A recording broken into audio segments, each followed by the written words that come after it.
was announced this week that the U.S. and Israel are going to start a new phase of their military operation in Iran, which will require striking deeper into the country using different types of weapons. Can you just outline for us from an operational standpoint, how much more difficult is this going to get? Well, it is going to get more difficult. And just by way of your viewers, I was the NATO commander who led the campaign against Slobodan Milosevic. We had an 11-week air campaign. So many of these issues that are coming up now are very familiar to me and very personal to me. And I can tell you that this campaign is off to a good start, but there's a lot more to be done, as Secretary of War said. And that is, we've got to go deeper. We've got to isolate the theater of operations. We heard today that the Russians are providing targeted information. Well, we need to stop that. And we know they've still got drones left.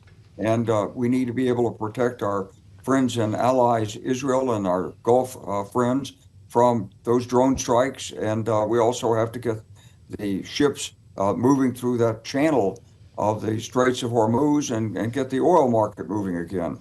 So these are big challenges. And so this campaign's a long way from being over.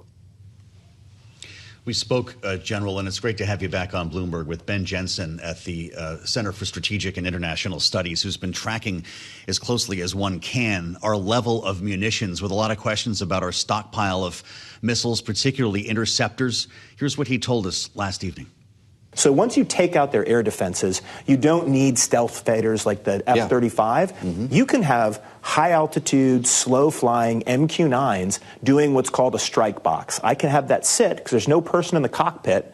I can have it sit for hours over a target of a potential launch site and wait for the Iranians to move in position. Wow. That's a target I can shoot with a Hellfire. We have no problem with our Hellfire stockpiles. So if you go on the offense the right way, you reduce the strain on your munition stockpile for defense. Is that how you see this evolving, General? That's part of it. You see, the problem with the air campaign, any air campaign, is you start with a certain target set. Is it 2,000, 4,000, 6,000 targets? You bring up the aircraft, you have the ordnance to strike that target set. But then if that target set doesn't get you to your desired end state, you have to develop more targets.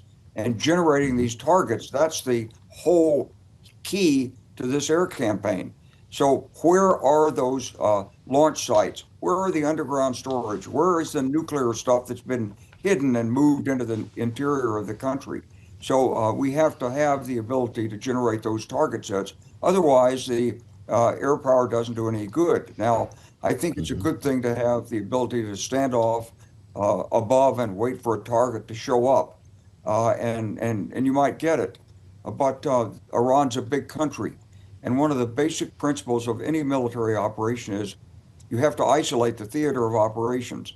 You don't want the Chinese sending more Shahed motors in. You don't want the Russians providing targeting information. So you want to isolate it. This is a big country, so there's a lot to be done before we're able to really give effect to what the president's calling for.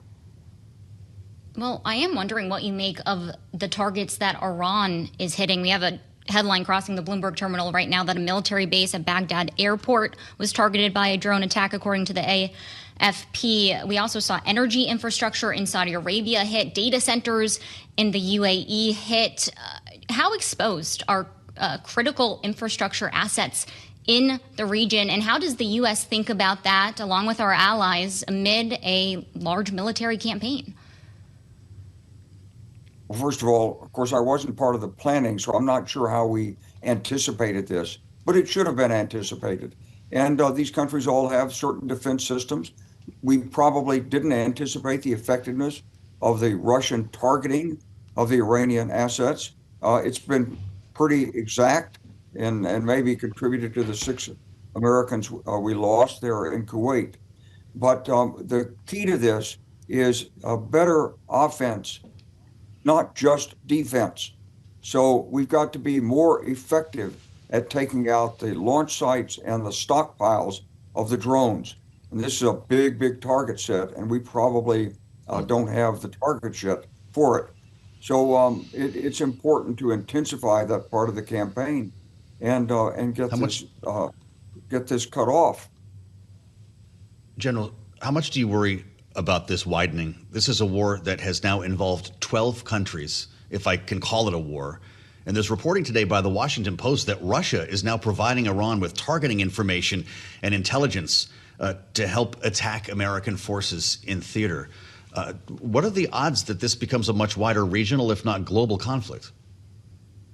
It depends on how quickly it can be concluded.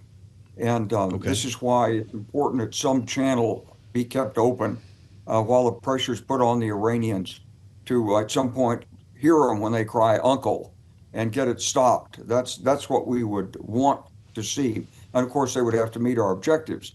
But the longer it goes on, sure, the more opportunity there is that it will widen and escalate. But I think it's really about the tempo of taking out the Iranian capacities for drones and ballistic missiles.